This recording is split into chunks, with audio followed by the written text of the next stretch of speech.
أشهد أن لا إله إلا الله وحده لا شريك له وأشهد أن محمدا عبده ورسوله أما بعد فأعوذ بالله من الشيطان الرجيم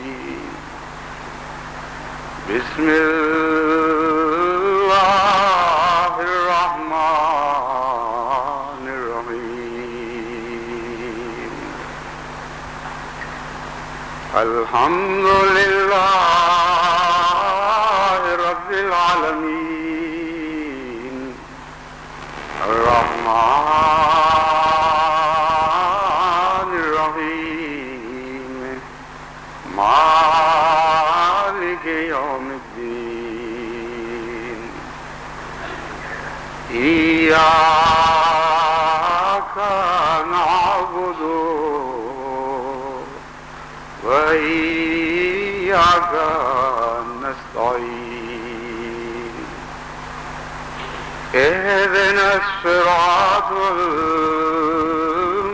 المستقيم صراط الذين أنعمت عليهم غير المغضوب عليهم ولا الضالين.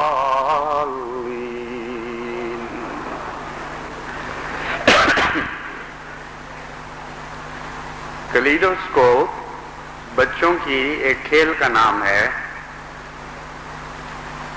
جو ایک تکون ٹیوب کی شکل میں ہوتی ہے. اس کے ایک طرف عدسی شیشہ ہوتا ہے اور اس کے اندر کچھ مختلف رنگ کے شیشوں کے ٹکڑے پڑے ہوئے ہوتے ہیں. جب بچہ اس عدسی شیشے سے اس ٹیوب کے اندر دیکھتا ہے تو شیشے کے مختلف ٹکڑے خاص شکل میں منظم دکھائی دیتے ہیں، اور جب وہ ذرا سا اس کا رخ پلٹ دے تو اچانک وہ ٹکڑے ایک نئی منظم شکل میں نظر آنے لگتے ہیں. پھر وہ تھوڑی سی اور حرکت دیتا ہے تو ان کا رخ اچانک بدلتا ہے اور ایک نئی تنظیم کی شکل میں نظر آنے لگ جاتے ہیں. یہ کھیل مختلف زاویوں سے وہ تصویریں بچوں کے سامنے پیش کرتی ہے، لیکن وہ زاویے بھی محدود ہیں اور وہ تصویریں بھی محدود. اللہ تعالیٰ نے مومن بندوں کے لیے ایک روحانی کلیڈوسکوپ بھی بنا رکھی ہے جس کے نہ زاویے محدود ہیں نہ وہ نظارے محدود ہیں جو اس کلیڈوسکوپ سے نظر آتے ہیں. اور وہ کلیڈوسکوپ سورہ فاتحہ ہے. مختلف زاویوں سے جب آپ سورہ فاتحہ کے رخ بدلتے ہیں اور مختلف جہتوں سے اس کا مطالعہ کرتے ہیں تو حیرت انگیز حسین نظارے دکھائی دیتے ہیں جو لامتناہی ہیں، ان کی کوئی حد و بست نہیں. آج امت کو 1400 سال ہو چکے ہیں جب یہ سورت نازل ہوئی تھی. 1400 سے کچھ زائد سال گزر چکے ہیں اور بے شمار علماء ربانی نے اس پر قلم اٹھایا اور اس کے نظاروں سے معزوز ہوئے اور دنیا کو بھی ان نظاروں میں شریک کیا، لیکن یہ خزانہ ختم ہونے میں نہیں آتا. جیسا کہ میں نے بیان کیا ہے یہ نظارے لامتناہی ہیں. اس سورت کے آخر پر ایک دعا سکھائی گئی ہے، اہدنا الصراط المستقیم صراط الذین انعمت علیہم غیر المغضوب علیہم ولا الضالین. کہ اے خدا ہمیں سیدھے راستے کی ہدایت دے، وہ راستہ جس پر انعام پانے والے چلے تھے یا جس پر چل کر انعام ملتے ہیں. ایسا راستہ نہ ہو جس راستے پر غضب نازل ہوتا ہے یا کج فطرت لوگ دکھائی دیتے ہیں، گمراہ لوگ دکھائی دیتے ہیں. ایسا راستہ ہم نہیں مانگتے. میں نے سوچا کہ سیدھا راستہ جب ہم مانگتے ہیں تو سیدھے راستے پر تو انعام والے ہی ملنے چاہیے. یہ مغضوب کا ذکر بیچ میں کہاں سے آ گیا اور ظالمین سے بچنے کی دعا کیوں سکھائی؟ اس وقت اللہ تعالیٰ نے میری توجہ اس مضمون کی طرف پھیری کہ صراط مستقیم دراصل وہ راستہ ہے جو خدا تعالیٰ کی ہر مخلوق کو بالآخر اس تک پہنچائے گا، اور اس کی دو شکلیں ظاہر ہوتی ہیں. ایک صراط مستقیم وہ جو منعم علیہ گروہ کا راستہ ہے، اور ایک وہ جس پر خدا کے وہ بندے چلتے ہیں جو مغضوب ہو جاتے ہیں یا گمراہ ہو جاتے ہیں، ضالین کے زمرے میں شمار کیے جاتے ہیں. چنانچہ اس مضمون پر غور کرتے ہوئے اللہ تعالیٰ نے میری نگاہ صراط مستقیم کی شکل میں پہلی آیات کی طرف مبذول فرما دی. دراصل الحمدللہ رب العالمین میں جس رستے کا ذکر فرمایا گیا ہے، ہم کا رستہ جو مالک یوم الدین پر ختم ہوتا ہے، وہی صراط مستقیم ہے. اور صراط مستقیم کے دونوں پہلو اس آیت میں بیان فرما دیے گئے ہیں. جیسا کہ میں نے بیان کیا ہے، مخلوق کی ہر شکل بالآخر اپنے رب تک اس طرح پہنچتی ہے کہ وہ مالک یوم الدین کی شکل میں نظر آتا ہے. مالک یوم الدین سے کیا مراد ہے؟ قرآن کریم دوسری جگہ اس کی تفسیر بیان فرماتے ہوئے فرماتا ہے یوم لا تملک نفس لنفس شیئا والامر یومئذ للہ، کہ جب کسی چیز کے لیے کوئی چیز بھی ذاتی ملکیت کے طور پر نہیں رہے گی، نہ اس کی صفات اس کی ذاتی صفات ہوں گی، نہ اس کی ملکیت کی دوسری شکلیں اس کی ملکیت ہوں گی، اسے کسی پر بھی اختیار اور قبضہ نہیں رہے گا. اس کسی کے اندر اس کی ذاتی صفات بھی شامل ہو جاتی ہیں. یعنی کلہم آخری صورت میں خدا ہی مالک ہوگا ہر چیز کا، اور ہر چیز اس کی طرف لوٹ چکی ہوگی، اور ہر مخلوق ہر دوسری چیز سے عاری ہو چکی ہوں گی. یہ جو مضمون ہے، جیسا کہ میں نے بیان کیا، یہ خلقت کی ہر شکل پر حاوی ہے. انسان بھی اس کے دائرے میں ہے، حیوان بھی اس کے دائرے میں ہے، نباتات بھی اس کے دائرے میں ہیں، اور جماعتات بھی اس کے دائرے میں ہیں. اور ہر چیز اس حالت میں اپنے رب کی طرف لوٹتی ہے کہ ذاتی طور پر اس کا کچھ بھی نہیں باقی رہتا. آج کی سائنس نے مادے کے اپنے رب کی طرف لوٹنے کا جو نقشہ کھینچا ہے، اس میں بھی بین ہی مالک یوم الدین کی تصویر نظر آتی ہے.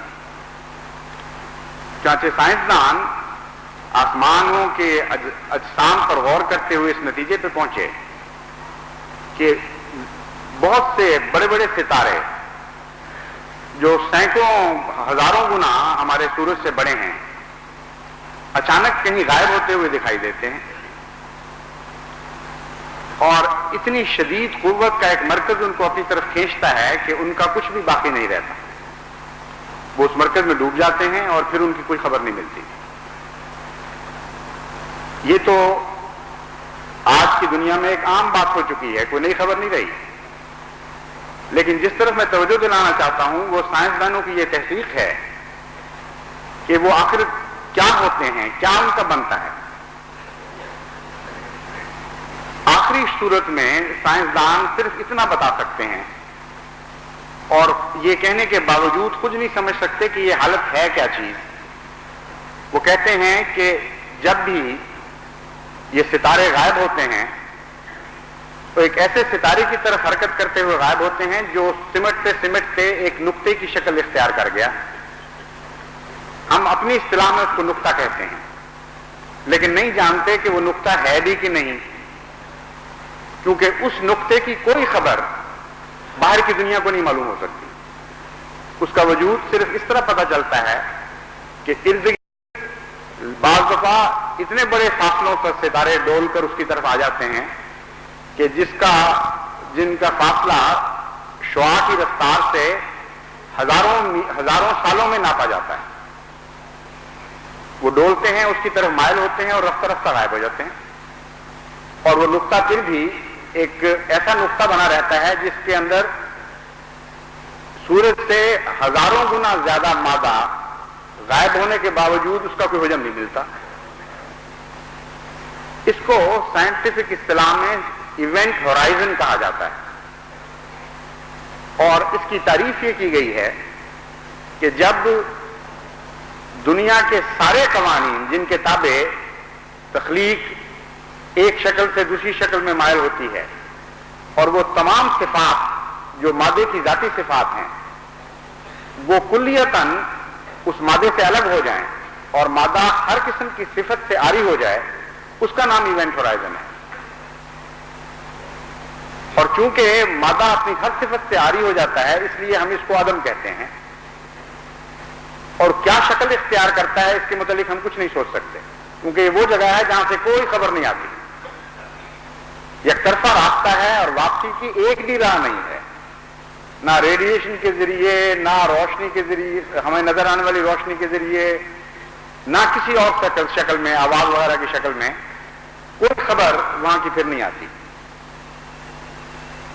صفات، ذاتی صفات سے مادے کا کلیتاً مبرہ ہونا بالکل وہی چیز ہے جس کو سورہ فاتحہ نے مالک یوم الدین کے ساتھ ملاقات قرار دیا ہے. یعنی ایسی ذات کی طرف واپس لوٹ جانا کہ جب کسی چیز کی بھی ذاتی کوئی بھی صفت باقی نہیں رہے گی. ہر چیز کا مالک وہ ہوگا اور مخلوق اپنی صفات سے عاری ہو جائے گی جو اس کا آغاز ہے، اور اسی کا نام عدم ہے. بغیر صفت کے کسی وجود کا تصور ہی نہیں ہو سکتا. اسی لیے سائنسدان کہتے ہیں کہ عدم کی تعریف ہی یہی ہے کہ صفات سے عاری ہو جائے. وہ کہاں لوٹتی ہے اس کے متعلق وہ کچھ نہیں جان سکتے. تسلیم کرتے ہیں شکست کو، اور خواہ انسان کتنا بھی مزید ترقی کرے اپنی تحقیقات میں وہ تصور کر ہی نہیں سکتا، کیونکہ حقیقت میں یہ سب چیزیں اپنے رب کی طرف لوٹتی ہیں. اسی طرح جاندار اپنے رب کی طرف لوٹتے ہیں، اسی طرح انسان اپنے رب کی طرف لوٹتا ہے. اللہ تعالیٰ نے صراط مستقیم کا جو نقشہ کھینچا ہے وہ یہی ہے کہ ہر چیز نے بالآخر جب بھی وہ تخلیق کے کا جامع پہنتی ہے، سفر کرتے ہوئے ایک منزل تک پہنچنا ہے جو اس کے رب یعنی مالک یوم الدین کی منزل ہے. گویا دنیا میں جب بھی کوئی چیز پیدا ہوتی ہے وہ مان ایک سفر شروع کر دیتی ہے، اور وہ سفر بالآخر خدا کی ذات پر اس طرح منتج ہوتا ہے کہ مالک یوم الدین وہ ہوتا ہے اور وہ چیز اپنے صفات خلقیت سے کلیتاً عاری ہو کے پہنچتی ہے. اس سفر کی دو رستے ہیں. سورہ فاتحہ کی پہلی 3 آیات نے اس سفر کا نقشہ تفصیل سے کھینچا ہے. یعنی مختصر ہے لیکن اگر غور کریں تو حیرت انگیز تفصیل ان چند الفاظ میں ملتی ہے. الحمدللہ رب العالمین، اے بنی نو انسان تم نے بھی آخر وہاں پہنچنا ہے، اس لیے صراط مستقیم کی وہ راہ اختیار کرو جو حمد کے دروازے سے شروع ہوتی ہے. حمد باری تعالیٰ سے تم اس سفر میں داخل ہوگے تو پہلے تمہیں ربوبیت نظر آئے گی، یعنی ہر ادنا چیز کا اعلیٰ حالت میں بدل جانا، اور یہ کلیتاً اللہ کے قبضہ قدرت میں ہے. اس کے ہر نظام میں تم ربوبیت کا نظام دیکھو گے. ہر چیز جو پیدا ہوتی ہے مان ایک سفر شروع کر دیتی ہے، کوئی چیز بھی ٹھہراؤ کی حالت میں نہیں ملتی. اس ربوبیت کی حمد کرتے ہوئے تم یہ معلوم کرو گے کہ اگرچہ آغاز میں بھی رحمانیت اور رحیم کا دور تھا، یعنی بسم اللہ الرحمن الرحیم میں جس کی طرف اشارہ ہے اس کی تفصیل کا یہاں بیان کرنے کا وقت نہیں، مگر اس کے بعد پھر ایک رحمانیت اور رحیمیت کا تم دور دیکھو گے، اور وہ مذہبی دنیا کے لحاظ سے تمہیں خدا رحمان بھی نظر آئے گا اور رحیم بھی نظر آئے گا. بن مانگے تمہیں قرآن عطا فرما دیا اس نے، اور قرآن عطا فرمانے کے بعد جو اس کی رحمانیت کا مظہر ہے، جیسا کہ فرمایا الرحمن علم القرآن خلق الانسان علمہ البیان، یعنی تخلیق خواہ روحانی دنیا کی ہو یا مادی دنیا کی، دونوں رحمان سے نکلتی ہیں. لیکن یہ رحمانیت کا یہ جلوہ دکھانے کے بعد رحیمیت کے دور میں داخل کر دیا، یعنی جزا سزا کے دور میں. تم اپنے اعمال کے ذریعے اچھے بھی بن سکتے ہو، برے بھی بن سکتے ہو، اور اچھے اعمال کے نتیجے میں اچھا عمل پاؤ گے اور برے اعمال کے نتیجے میں برا عمل پاؤ گے، برا نتیجہ دیکھو گے۔ یہ سب سفر طے کرنے کے بعد تم اپنے رب کے حضور حاضر ہو جاؤ گے اور تمہارا کچھ بھی نہیں رہے گا، پھر سب کچھ اللہ کی طرف واپس لوٹ چکا ہوگا۔ یہ جو سفر بیان فرمایا، اس سفر کے اندر رحمانیت میں سے گزرنا اور رحیمیت میں سے گزرنا ضروری ہے۔ یعنی ہر چیز جو خدا کی ربوبیت کا مظہر بنتی ہے، وہ اگر رحمانیت اور رحیمیت میں سے ہو کر مالک یوم الدین تک پہنچے گی تو یہ وہ صراط مستقیم ہے جو انعمت علیہم کی راہ ہے۔ اگر شارٹ سرکٹ کرے گی تو پہنچے گی تو پھر بھی مالک یوم الدین کے پاس ہی، لیکن اگر رحمانیت کو نظر انداز کر کے پہنچے گی تو مغضوب بن کر پہنچے گی، اگر رحیمیت کو نظر انداز کر کے پہنچے گی تو ضالین بن کے پہنچے گی۔ چنانچہ یہی وجہ ہے کہ رحمانیت سے عاری لوگوں کو مغضوب کہا گیا، یعنی یہود کو، اور رحیمیت کی صفت کا انکار کرنے والوں کو ضالین کہا گیا، یعنی نصارہ کو۔ یہود کے متعلق قرآن کریم فرماتا ہے ان کے دل پتھر ہو گئے تھے، وہ خدا کی رحمانیت سے مستغنی ہو گئے اور رحمانیت کا کوئی جلوہ انہوں نے اختیار نہیں کیا، کامل طور پر سخت دل ہو گئے۔ چنانچہ ان کے متعلق قرآن کریم نے فرمایا صراط الذین غیر المغضوب علیہم، ان لوگوں کا راستہ نہ ہو جو رحمانیت کو نظر انداز کر کے بالآخر مالک یوم الدین تک پہنچتے ہیں، کیونکہ وہ مغضوب ہو جاتے ہیں، اور ان لوگوں کا راستہ بھی نہ ہو جو رحیمیت کو نظر انداز کر کے بالآخر مالک یوم الدین تک پہنچتے ہیں، کیونکہ وہ ضالین کے ہو جاتے ہیں۔ رحیمیت کیا ہے؟ اعمال کے نظام کا ایک نقشہ ہے جس میں اللہ کے رحم پر سہارا کرتے ہوئے انسان جو بھی نیک عمل کرتا ہے اس کی نیک جزا پاتا ہے۔ عیسائیت کی بنیاد اس بات پر ہے کہ ایسا کوئی خدا ہمیں نظر نہیں آتا جو نیک اعمال کو قبول فرماتے ہوئے اس میں اپنے رحم کا حصہ شامل کرتے ہوئے ہمیں جزا دے اور ہمیں ہلاکتوں سے نجات بخشے، بلکہ ایسا ظالم خدا نظر آتا ہے کہ تمام اعمال جو ہم کرتے ہیں، خواہ وہ کیسی ہی نیکی، کیسی ہی اعلیٰ قوتیں اختیار کر جائیں، کیسی ہی حسین شکلیں اختیار کر جائیں، بالآخر وہ خدا اس رنگ میں عدل کا سلوک کرے گا کہ ہمیں گناہگار ہی لکھے گا۔ یعنی عجیب عدل کا تصور ہے، تمام زندگی کے نیک اعمال کے بعد بھی ہم گناہگار کے گناہگار لکھے جائیں گے، اس لیے کہ ہمارے آباء و اجداد نے گناہ کیا تھا۔ اس لیے رحیمیت کا کوئی نظام بھی انسان کو بچا نہیں سکتا۔ چنانچہ خدا نے اپنے بیٹے کو بھیجا اور اس کو ہماری خاطر مسلوب کیا۔ یعنی یہ بھی عجیب عدل کا تصور ہے کہ ایک شخص کو بچانے کے لیے ایک بیچارے معصوم کو سولی پر لٹکا دیا تاکہ جو لوگ رحیمیت سے عاری ہو کر کوئی فیض نہیں پا سکتے، وہ میرا بیٹا ان کے لیے ہلاک ہو جائے اور اس کے نتیجے میں ان پر رحم کیا جائے۔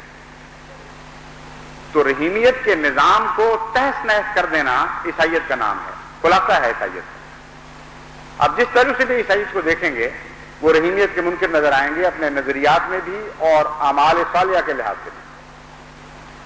تو اللہ تعالیٰ فرماتا ہے یہ ضالین ہیں۔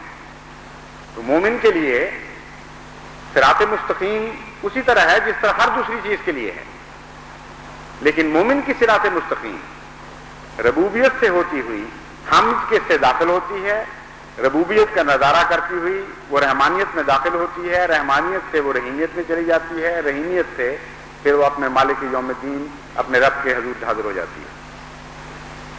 یہ وہ راہ ہے جس کو صراط المستقیم، صراط الذین انعمت علیہم کہا گیا۔ اور جہاں رحمانیت ربوبیت نظر انداز ہو یا رحمانیت نظر انداز ہو یا رحیمیت نظر انداز ہو، وہ ساری ٹیڑھی راہیں ہیں اور اللہ کے غضب کی راہیں ہیں۔ لیکن سوال یہ ہے کہ حمد کی راہ سے حمد کے راستے سے ہم کس طرح داخل ہوتے ہیں، اور مطلب کیا ہے رحمانیت کی راہ سے خدا تک پہنچنا اور رحیمیت کی راہ سے خدا تک پہنچنا۔ اس کے تین پہلو ہیں۔ اول، نظریاتی لحاظ سے انسان کلیتاً یہ تسلیم کرے کہ الحمدللہ ہے، ساری حمد خالصتاً اللہ کے لیے ہے، جو رب بھی ہے، رحمان بھی ہے، رحیم بھی ہے اور مالک یوم الدین بھی ہے۔ یہ پھر ایک الگ مضمون شروع ہو جاتا ہے، اس کو میں فی الحال چھوڑ کر اصل مضمون کی طرف مائل ہونا چاہتا ہوں جلد۔ دوسرا پہلو ہے دل پر یہ نظریہ وارد ہو جائے اور دل کے جذبات پر بھی قابض ہو جائے، یعنی حمد انسان صرف زبان سے نظریے کے طور پر بیان نہ کرے، بلکہ دل اس حمد کو محسوس کرے اور ایک لذت پائے اور ایک محبت محسوس کرے اور اللہ تعالیٰ کے لیے ایک جوش پائے۔ یہ حمد کی دوسری شکل ہے، یعنی ذہن سے دل میں ڈوبتی ہے اور نظریہ ایک محبت کی شکل ڈھال لیتا ہے، ایک معجزن ہو جاتا ہے وہ نظریہ جذبات کی شکل میں، اور پھر ربوبیت سے تعلق جوڑتا ہے، رحمانیت سے اپنا تعلق جوڑتا ہے۔ جس طرح کتا مالک کے قدموں میں لوٹتا پوٹتا ہے پیار سے، اس طرح جب یہ حمد کا تصور دل میں آتا ہے تو کروٹیں کھانے لگتا ہے۔ قلب بھی تبدیل ہونے والی چیز کو کہتے ہیں، لوٹنے پوٹنے والی چیز کو۔ تو حقیقی قلب اس وقت بنتا ہے جب اللہ کے قدموں میں لوٹتا ہے، یہ اس کی حمد سے بھرنے کی وجہ سے، اس کی حمد سے غیر معمولی طور پر مغلوب ہو کر یہ خدا کے قدموں میں کروٹیں بدلتا ہے، پیار کے اظہار کرتا ہے، کبھی اس کی ربوبیت پہ واری جاتا ہے، کبھی اس کی رحمانیت پر، کبھی اس کی رحیمیت پر، اور اس طرح سے پھر انسان آخر مالک یوم الدین تک پہنچ جاتا ہے۔ تیسرا اس کا درجہ اعمال کا درجہ ہے۔ یہ حمد کی دونوں شکلیں تب سچی قرار دی جائیں گی اگر ان کا اعمال پر بھی اثر پڑے، اور اعمال پر اگر اثر نہیں پڑتا تو محض جذباتی تصویریں ہیں، ان کی کوئی بھی حقیقت نہیں۔ اعمال کی وہ راہ ہے پھر جس کے لیے بہت ہی مشکلات درپیش آتی ہیں انسان کے سامنے۔ کہنے کو تو کہہ دیتا ہے کہ اللہ رب ہے، لیکن اس ربوبیت کا مظہر بننے کی راہ میں جب دقتیں پیش آتی ہیں تو اس وقت سمجھ آتی ہے کہ منہ سے تعریف کرنا اور چیز ہے، دل سے محسوس کرنا اور چیز ہے، اور اعمال میں جاری کرنا بالکل اور چیز ہے۔ کہہ تو دیتا ہے اللہ رحمان ہے، مگر خود بندوں کے لیے رحمان بننا ایک بہت بڑا کام ہے، اتنا عظیم الشان کام ہے کہ قدم قدم پر انسان کے سامنے یہ امتحان آتا ہے اور اس میں فیل ہوتا چلا جاتا ہے۔ منہ سے تعریف کرتا ہے رحمان کی، دل سے محسوس کرتا ہے کہ ہاں وہ بہت ہی پیاری چیز ہے، مگر جب ایک رستہ اختیار کرنے کا وقت آتا ہے تو رحمانیت کا رستہ چھوڑ کر غضب کا رستہ اختیار کر لیتا ہے۔ ایسے شخص کے متعلق کس طرح توقع کر سکتے ہیں جو مالک یوم الدین تک رحمانیت کی راہ سے پہنچے گا؟ اس نے تو خود اپنی آزمائشوں کے وقت میں رحمانیت کی راہ ترک کی اور مغلوبیت کی راہ اختیار کر لی۔ یہی رحیمیت کا حال ہے۔ رحیمیت کی راہ اختیار کرنے کی بجائے انسان ہمیشہ تو نہیں مگر اکثر صورتوں میں ایسی راہ اختیار کرتا ہے کہ بندوں سے ان کے اعمال کے مطابق رحمت کا سلوک نہیں کرتا۔ مزدور کی مزدوری ماننے والے لوگ، حق سے کم ادا کرنے والے لوگ، سارے وہ ہیں جو ظالمین کے زمرے میں شمار ہوتے ہیں۔ ایکسپلائٹیشن جو مغربی قوموں نے کی ہے، یہ رحیمیت کا عملی انکار ہے۔ تمام دنیا میں جو کیپٹلسٹ نے ایکسپلائٹیشن کی ہے، جس کے نتیجے میں پھر آگے اشتراکیت نے جنم لیا ہے، وہ وہی ظالمین کی راہ ہے جو رحیمیت کے انکار کے نتیجے میں پیدا ہوتی ہے۔ ادنا قوموں سے محنتیں لی، کام لیے، اور ان کو ان کے بدلے پورے نہیں دیے، اور زائد حصہ جو وہ کھا گئے وہی کیپٹلزم ہے۔ اسی کے نتیجے میں پھر بڑی بڑی تباہیاں دنیا میں پھیلی ہیں۔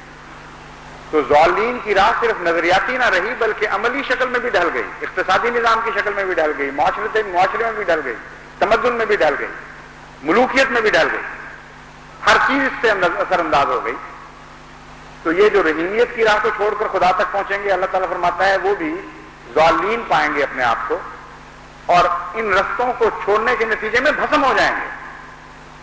حقیقت یہ ہے کہ اس کی مثال ویسی ہے جیسے بجلی ایک قوت کا نام ہے، اس کے بھی رستے مقرر ہیں، بلد کی راہ سے بھی ہو کر وہ دوسرے حصے تک پہنچ جاتی ہے جو اس کا انجام ہے، جہاں جا کر وہ انائیلیٹ ہو جاتی ہے، یعنی بالکل مالک یوم الدین کا منظر نظر آتا ہے.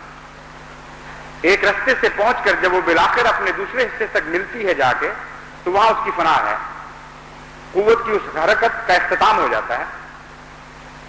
لیکن اگر وہ بلب یا مشین یا پنکھے یا ریفریجریٹر کے رستے سے ہونے کی بجائے براہ راست وہاں تک پہنچتی ہے تو ختم ہو جاتی ہے جل کر، اس کے سوا اس کا کوئی انجام نہیں ہوتا.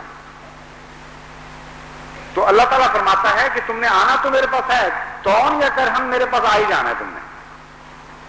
تم تخلیق کی جو بھی شکلیں ہو، مادہ ہو یا نباتات ہو یا حیوان ہو یا انسان ہو، بالآخر تم نے میرے پاس پہنچنا ہے، اور ایسی حالت میں پہنچنا ہے کہ تمہارا اپنا کچھ بھی نہیں رہے گا. اس وقت جو کچھ میں تمہیں عطا کروں گا اس کی بنا یہ ہوگی کہ اگر تم رحمانیت کے راستے سے مشتاق ہوگے اور رحیمیت کے راستے سے مشتاق ہوگے تو مجھے انعام دینے والا پاؤ گے. جو کچھ میں دوں گا پھر وہ میری طرف سے ہوگا. تمہاری ذاتی ملکیت تو پھر بھی کچھ نہیں ہوگی، لیکن ان رستوں پر نظر انداز کرو گے تو کچھ بھی تمہارا باقی نہیں رہے گا. اور یہ رستے تینوں طرح سے اختیار کرنے پڑیں گے، نظریاتی لحاظ سے بھی اختیار کرنے پڑیں گے، قلبی لحاظ سے بھی اختیار کرنے پڑیں گے، اور عمل کے لحاظ سے بھی اختیار کرنے پڑیں گے. یہ سچی حمد ہے جس کا نقشہ قرآن کریم نے کھینچا ہے. اس مضمون پر غور کرتے ہوئے میری توجہ مسجد بشارت اسپین کی طرف منتقل ہو گئی، اور میں نے سوچا کہ ساری دنیا میں جماعت احمدیہ اللہ کی حمد کے ترانے گا رہی ہے اور دل اس ولولے کو محسوس کر رہے ہیں. حمد کی 2 شرطیں تو ہم نے پوری کر دی، تیسری شرط کس طرح پوری کریں، یعنی اعمال میں اس حمد کو کس طرح جاری کریں. اس سلسلے میں بہت سے مضامین میرے ذہن میں روشن ہوئے کہ یہ طریق ہیں اس حمد کو جاری کرنے کے. خدا کے اور گھر بنانا، ان گھروں کی آبادی کے سامان پیدا کرنا، اس کے لیے جدوجہد کرنا. چنانچہ اللہ تعالیٰ نے بہت سے مضامین مجھ پہ روشن فرمائے جن کے نتیجے میں یورپ میں بھی بعض اقدامات کیے گئے اور یہاں آ کر بھی ان اقدامات کی پیروی کی جا رہی ہے. ایک ایسا مضمون بھی سجھایا جس کا میں اب یہاں اعلان کرنا چاہتا ہوں، اور وہ یہ ہے کہ اللہ کے گھر بنانے کے شکرانے کے طور پر خدا کے غریب بندوں کے گھروں کی طرف بھی توجہ کرو. اور یہ حمد کی عملی شکل ہوگی جو تم اختیار کرو گے اور اپنے اعمال سے گواہی دو گے کہ ہاں واقعتاً ہم اللہ کی اس رضا پہ بہت راضی ہیں کہ اس نے ہمیں اپنا گھر بنانے کی توفیق بخشی. ہم اس کے غریب بندوں کے گھروں کی طرف توجہ کرتے ہیں. اس شکل میں جب میں نے غور کیا تو مجھے دل میں یہ تحریک پیدا ہوئی کہ سب سے پہلے میں ایک نمونہ تن کچھ وقت کروں اس مقصد کے لیے کہ غریبوں کے گھر بنانے کے لیے ایک فنڈ قائم کیا جائے اور ایک کمیٹی ہو جو اس بات پر غور کرتی رہے کہ کن غرباء کو کس حد تک ہم نے امداد دینی ہے. یہ تو لازماً ایک ظاہر بات ہے کہ جماعت احمدیہ کے اوپر اتنے مالی بوجھ ہیں اور حمد کے اظہار کے اتنے زیادہ ذرائع ہمارے سامنے کھلے ہیں کہ ہم کسی ایک ذریعے پر بھی اپنی ساری قوتیں خرچ نہیں کر سکتے. جو کچھ ہے محدود ہے، لیکن تمنائیں بے قرار ہیں اور بے انتہا ہیں. رستے بے شمار کھلے ہیں حمد کے اظہار کے، حمد کے عملی شکرانے کے اظہار کے لیے. اس لیے حصہ رسمی ہمیں کچھ کرنا پڑے گا، لیکن یہ ایک حصہ خالی پڑا ہے، اس کی طرف بھی توجہ ضروری ہے کہ خدا کے گھر بنائیں تو خدا کے غریب بندوں کے گھروں کی طرف بھی توجہ کریں. خصوصاً پاکستان میں آج کل اقتصادی حالات اتنے خراب ہو چکے ہیں کہ بہت کثرت کے ساتھ ایسے غرباء ہیں جن کو سر چھپانے کی جگہ ہے. اور یہ جو جھگڑے امور عامہ کے آئے دن میرے سامنے آتے رہتے ہیں کہ فلاں کرایہ دار گھس گیا اور نکلا ہی نہیں، یا فلاں آدمی کو انجمن نے الگ کر دیا اور اس نے مکان پر قبضہ کر لیا، یہ سب ناجائز شکلیں ہیں، ان کا حق نہیں ہے. لیکن ان مجبوریوں کی طرف بھی یہ واقعات انگلی اٹھا رہے ہیں جو مجبوریاں بعض درپیش ہیں. ہم ان کو اخلاق حسنہ کی تعلیم دیں گے، ہم ان کو نظم و ضبط ضرور سکھائیں گے، لیکن ساتھ ہی اس پہلو کو نظر انداز بھی نہیں کر سکتے کہ ہمارا فرض ہے ان کے لیے کچھ نہ کچھ کریں. جتنی توفیق ہے تھوڑی سے ہی تھوڑی کریں، لیکن اللہ تعالیٰ کی حمد کا ایک یہ بھی اظہار عمل کی صورت میں کریں کہ ہم اس کے بندوں کے گھروں کی طرف کچھ توجہ دے رہے ہیں. ویسے تو یہ اتنی بڑی ضرورت ہے کہ دنیا کی بڑی بڑی حکومتیں بھی اس کو پوری نہیں کر سکتی، مگر مجھے اللہ کے فضل سے توقع ہے کہ چونکہ جماعت احمدیہ اس زمانے میں وہ واحد جماعت ہوگی جو محض رضا باری تعالیٰ کی خاطر یہ کام شروع کرے گی، اللہ اس میں برکت دے گا. اور کروڑوں روپوں کے مقابل پر ہمارے چند روپوں میں زیادہ برکت پڑ جائے گی، اور اس کے نتیجے میں جماعت کے غرباء کا ایمان بھی ترقی کرے گا اور اللہ کے فضل بھی ان پر نازل ہوں گے. یہ کن شکلوں میں ظاہر ہونا ہے، میں اس اسکیم کا آج اعلان کرنا چاہتا ہوں. سب سے پہلے تو میں اپنی طرف سے ایک حقیر سی رقم 10,000 روپیہ اس مد میں پیش کرتا ہوں، اور ساتھ ہی انجمن کی طرف سے 2 لاکھ روپے اس مد میں پیش کرتا ہوں. انجمن کے جو بچت ہوتی ہے اس کا اکثر استعمال تعمیرات پر ہوتا ہے، تو ان تعمیرات کے لیے خدا تعالیٰ نے جو ہمیں رقمیں عطا فرمائی ہیں اس کے بھی شکرانے کا یہ ایک اظہار ہوگا کہ 2 لاکھ روپیہ اس میں سے غرباء کی عمارات کے لیے ان کی مدد کے لیے وقف ہوگا. اور انشاءاللہ تعالیٰ سال بہ سال اس کی جو شکلیں بنیں گی وہ ہمارے سامنے آتی چلی جائیں گی. تحریک جدید اور وقف جدید اور خدام الاحمدیہ اور اللہ اور اجنا اما اللہ کے مالی حالات اس وقت میرے سامنے نہیں ہیں، لیکن ان کو بھی میں تحریک کرتا ہوں کہ اپنی توفیق کے مطابق وہ انجمنیں کچھ نہ کچھ اس مد میں ضرور وقف کریں. جہاں تک دیگر احمدیوں کا تعلق ہے، میں نے جیسا کہ پہلے بیان کیا تھا، میری پہلی توجہ اس طرف ہے کہ وہ اپنے لازمی چندے درست کریں. جو نادہند ہیں وہ دہند بنیں، جو بقایا دار ہیں وہ بقائے صاف کریں، جو شرع کے مطابق نہیں دیتے وہ شرع کے مطابق دینا شروع کریں اور اللہ تعالیٰ سے سچائی کا معاملہ اختیار کریں. اس لیے جب تک یہ مہلت دی ہے کوئی عام تحریک میں جماعت میں نہیں کرنا چاہتا، لیکن اس تحریک کے لیے چونکہ انتظار میرے بس میں نہیں رہا تھا، یہ اللہ تعالیٰ نے اتنی زور سے میرے دل میں ڈالی کہ میں نے مجبوراً اس موقع پر یہ تحریک کر دی.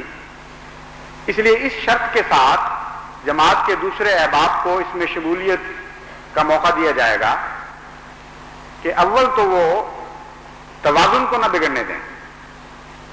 دل تو چاہے گا کہ پہلی تحریک ہے سب کچھ اس نظام میں پیش کر دیں، یہ ایک مومن کے قلب کی طبی حالت ہوتی ہے، لیکن یاد رکھیں کہ اور بہت سی تحریکات اللہ کی راہ میں آنے والی ہیں، اس لیے وہ ان کے لیے بھی اپنے ذہن میں ایک گنجائش رکھیں اور توازن برقرار رکھتے ہوئے جو کچھ پیش کریں خدا سے توفیق پائیں، اسی پر راضی ہوں.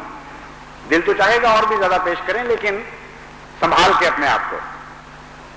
اور دوسرے یہ کہ صرف وہ پیش کریں جو خدا تعالیٰ کو حاضر ناظر جان کر خود یہ سمجھتے ہیں، یہ فیصلہ انہوں نے خود کرنا ہے کہ وہ اپنے لازمی چندوں میں پورے ہیں،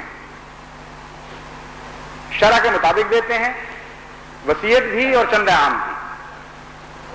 جن کو ابھی تک یہ توفیق نہیں ملی، یہ حوصلہ عطا نہیں ہوا، وہ ہرگز ایک آنا بھی اس تحریک میں نہ دیں. اس شرط کے ساتھ یہ تحریک عام ہے.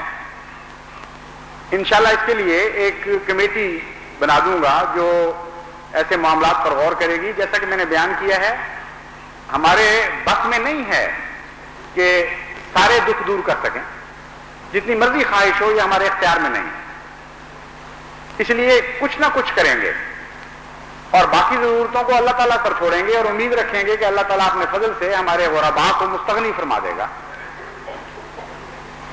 اسی تحریک کا دوسرا پہلو رحمانیت سے آگے جا کر رحیمیت سے تعلق رکھتا ہے. حقیقت یہ ہے کہ اسلام ایک طرف غریبوں سے ہمدردی سکھاتا ہے اور یہ سکھاتا ہے کہ ان کے لیے کچھ کرو، ان کو عطا کرو کچھ. دوسری طرف غریبوں کو عزت نفس سکھاتا ہے اور کہتا ہے کہ حتی المقدور کوشش کرو کہ تم لینے والے نہ بنو، دینے والے بنو. حیرت انگیز معاشرہ ہے، اس کے تصور سے بھی روح اللہ کے حضور سجدہ ریز ہوتی ہے. یعنی بالکل دنیا کے معاشروں کے برعکس شکل پیش کرتا ہے. تو سوال یہ ہے کہ اگرچہ ہم بحیثیت جماعت کے اپنے غرباء کے لیے لازماً کچھ نہ کچھ ضرور کریں گے جتنی خدا توفیق دے، اور ان تقاضوں کو مگر ان تقاضوں کو نظر انداز نہیں کر سکتے جو عالم اسلام کی ضروریات کے وسیع تقاضے ہیں اور ساری دنیا میں پھیلے پڑے ہیں۔ لیکن غرباء کو خود یہ چاہیے کہ جہاں تک بس چل سکے وہ کفایت اختیار کریں اور قناعت اختیار کریں اور اپنے اندر ایک عظمت کردار پیدا کریں، اور ان کی کوشش یہ ہو کہ حتی المقدور وہ لینے والے نہ بنے بلکہ دینے والے بنے۔ یہ قناعت اور عظمت کردار ایک ایسی عظیم الشان چیز ہے جو اسلام عطا کرتا ہے اور دنیا کے کسی مذہب میں نہیں ملتی، اور اس کے نتیجے میں تکلیفیں کم ہوتی جاتی ہیں اور ہونے کے باوجود ظاہر ہو جاتی ہیں۔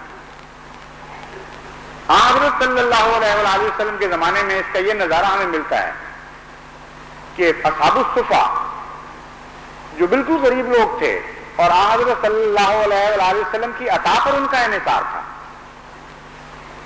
اگر وہ عطا نہ ہوتی تو فاقے مر جاتے، لیکن اس کے باوجود یہ تمنا کہ ہم خرچ کرنے والے بنے یہ اتنا بے قرار رکھتی تھی کہ بعض دفعہ وہ ہتھیار لے کے باہر نکل جاتے تھے جنگلوں میں، کلہاڑے، آریاں وغیرہ، اور لکڑیاں کاٹ کر مزدوری اس غرض سے کرتے تھے کہ وہ بھی غریبوں پر کچھ خرچ کریں اور وہ بھی اسلام پر کچھ خرچ کریں، ان کا نام بھی عطا کرنے والوں میں لکھا جائے۔ یہ عظمت کردار ہے جو اسلام غریب کو عطا کرتا ہے۔ اس سلسلے میں رحیمیت کا تقاضا یہ ہے کہ ہم ان کی کچھ مدد ایک ایسے رنگ میں کریں کہ وہ اپنے پاؤں پر کھڑے ہوں، اور غرباء کی سوسائٹی کی طرف ایسی توجہ کریں کہ رحیمیت کے نظام میں داخل ہوتے ہوئے وہ اپنے اعمال کی اچھی جزا پائیں، اور جہاں ان کو نظر نہیں آتا کہ ہم کیا کریں اور بے بسی کے عالم میں ہیں، وہاں ہم ان کو دکھائیں کہ تمہارے لیے یہ کچھ کرنے کا پڑا ہوا ہے، یہ تم کرو، اپنی محنت ڈالو، اس کی بہتر جزا اللہ تعالیٰ تمہیں عطا فرمائے گا اور اپنے پاؤں پر تمہیں کھڑا کر دے گا۔ رحیمیت کے اس تقاضے کو پورا کرنے کے لیے میں ایک کمیٹی تجویز کروں گا، لیکن اس سے پہلے کہ مرکزی کمیٹی تجویز ہو، میں ساری جماعت سے یہ تحریک کرتا ہوں کہ وہ ذی شعور انسان جن کو اللہ تعالیٰ نے صنعتوں کا ملکہ عطا فرمایا ہوا ہے، جن کو اللہ تعالیٰ نے تجارت کے ملکے عطا فرمائے ہیں، جن کو مالی لحاظ سے وسعتیں دی ہیں اور تجربے دیے ہیں، وہ ربوہ کے حالات، فی الحال ہم ربوہ سے بات شروع کریں گے، ربوہ کے حالات کا اور ربوہ کے غرباء کا جائزہ لے کر یہ تجویزیں پیش کریں کہ ان غرباء کو اپنے پاؤں پر پوری طرح کھڑا کرنے کے لیے جماعت کیا مدد کر سکتی ہے، کون سے ایسے ذرائع عمل میں لا سکتی ہے جن کے نتیجے میں یہ بھی اللہ تعالیٰ کی اس رحمت سے حصہ پائیں جس کے نتیجے میں انسان دوسروں کو عطا کرتا ہے۔ ان کی بھی تمنائیں پوری ہوں کہ ہم مسجدوں میں بھی خرچ کریں اور دوسرے غریبوں کے گھروں کے لیے بھی خرچ کریں۔ یہ وہ کم از کم مقام ہے جس کی طرف اسلام لے جانا چاہتا ہے۔ اس لیے اس تقاضے کے پیش نظر جماعت کے جو انڈسٹریلسٹ ہیں، تاجر ہیں، مختلف قسم کے صاحب تجربہ اقتصادیات کے ماہر لوگ ہیں، ان کو میں اس عام اعلان کے ذریعے اس طرف دعوت دیتا ہوں۔ مثلاً حالات کا جہاں تک تعلق ہے، گندم کمیٹی ہے، اس کے پاس الا ماشاء اللہ اکثر غرباء کے حالات موجود ہیں۔ ربوہ میں اکثر مصیبت زدگان آ جاتے ہیں، غرباء اکٹھے ہو جاتے ہیں، بیوگان اور یتامہ اکٹھے ہو جاتے ہیں، اور ایک بڑی بھاری نسبت ہے ہمارے اندر اس سوسائٹی کے ایسے حصے کی جن کے لیے دیکھ بھال کا کوئی نظام نہیں ہے۔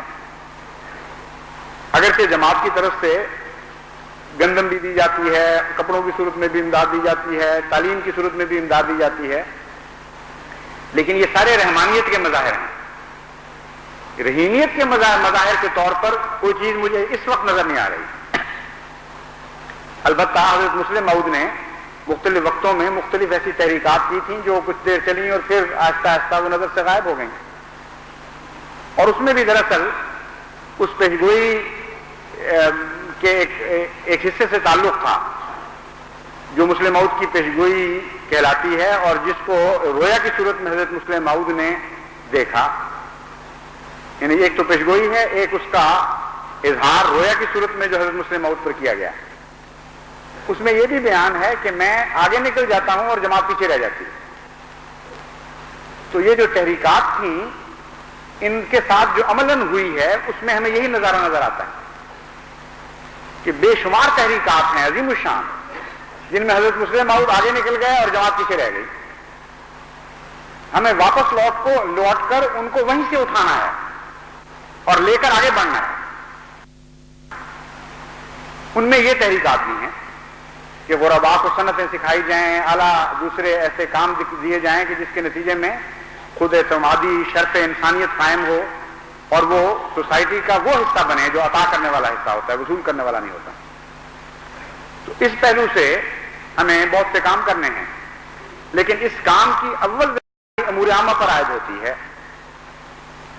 امور عامہ صرف محاسبے کا نام نہیں ہے یا تنفیذ کا نام نہیں ہے، یہ ایک غلط تصور پیدا ہو گیا ہے۔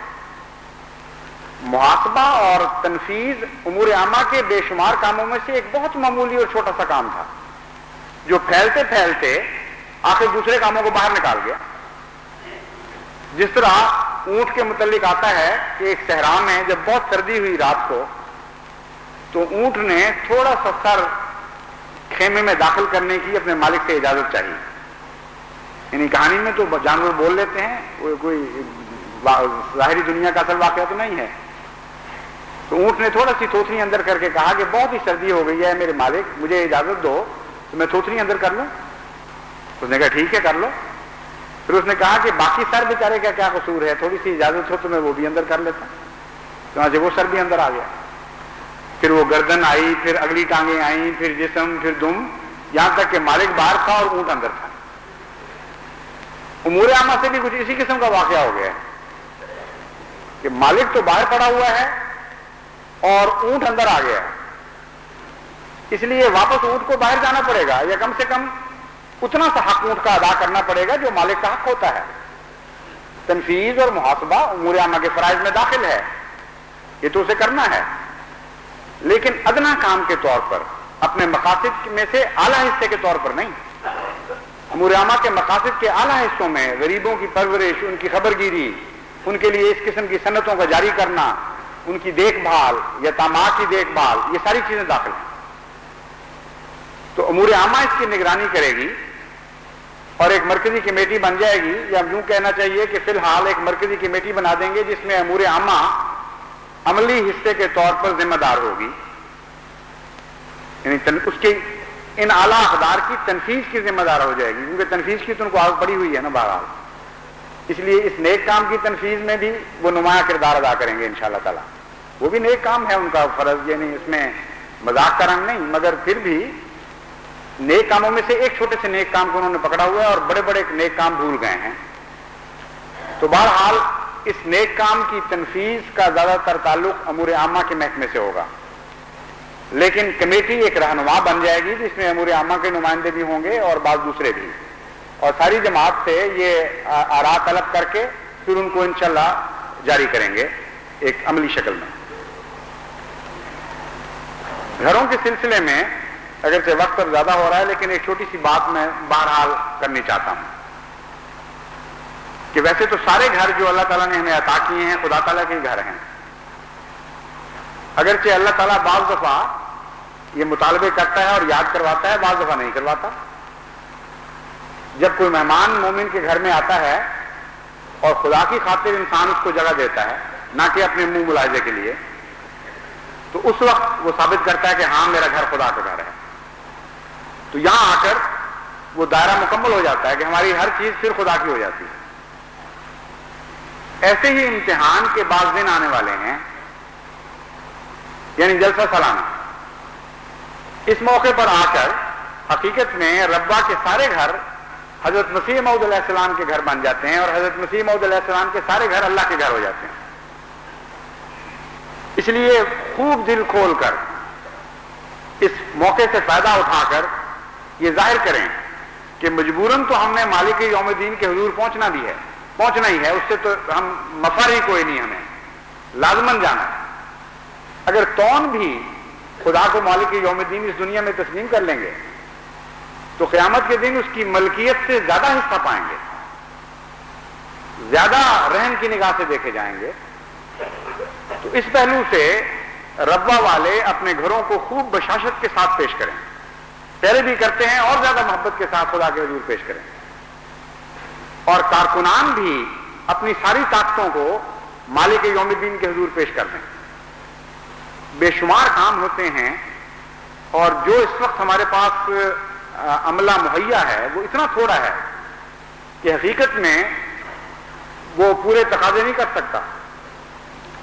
محض اللہ کا فضل ہے، حیرت ہوتی ہے ہر دفعہ کہ کس طرح کام ہو گئے۔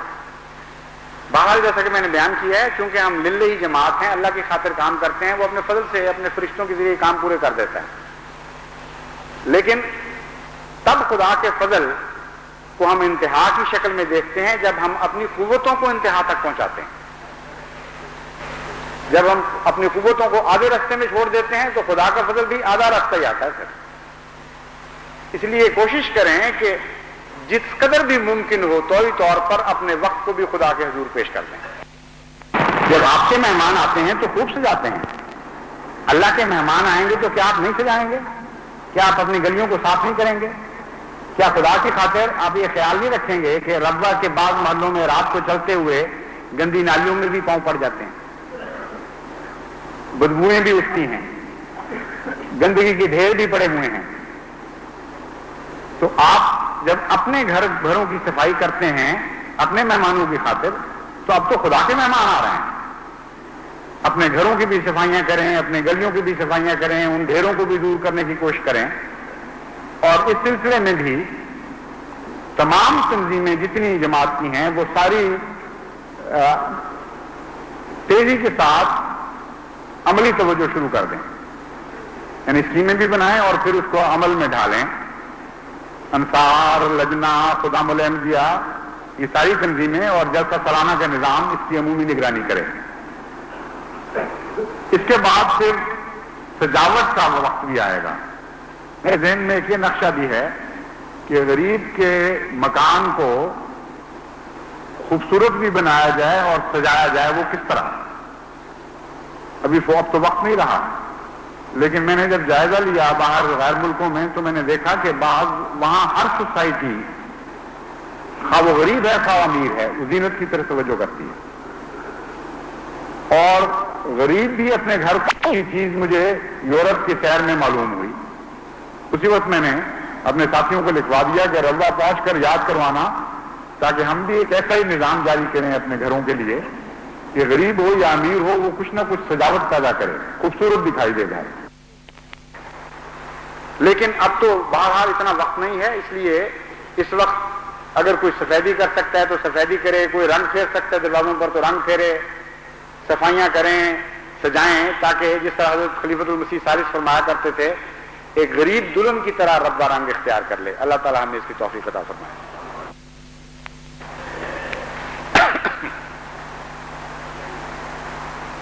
الحمدللہ نحمدہ ونستعینہ ونستغفرہ ونؤمن بہ ونتوکل علیہ ونعوذ باللہ من شرور انفسنا ومن سیئات اعمالنا من یہد اللہ فلا مضل له ومن يضلله فلا هادي له ونشهد ان لا اله الا الله وحده لا شريك له ونشهد ان محمدا عبده ورسوله۔ ابھی صدر صاحب مجلس خدام الانبیاء نے مجلس خدام الانبیاء کی طرف سے 1,00,000 روپے اسی مد میں پیش فرمایا ہے، جزاکم اللہ حسن الجزا۔ لیکن یہ میں وضاحت کر دوں کہ اس کے لیے خدام نے الگ چندے کی کوئی تحریک نہیں کرنی، انہوں نے یہ مرکزی فنڈ سے بچت کے طور پر اگر وہ پیش کر سکتے ہیں تو کریں، ورنہ اس پر نظر ثانی کر لیں۔ عباد اللہ رحمکم اللہ ان اللہ یامر بالعدل والإحسان وإيتاء ذي القربى وينهى عن الفحشاء والمنكر والبغي يعظكم لعلكم تذكرون اذكروا الله يذكركم وادعوه يستجب لكم ولذكر الله أكبر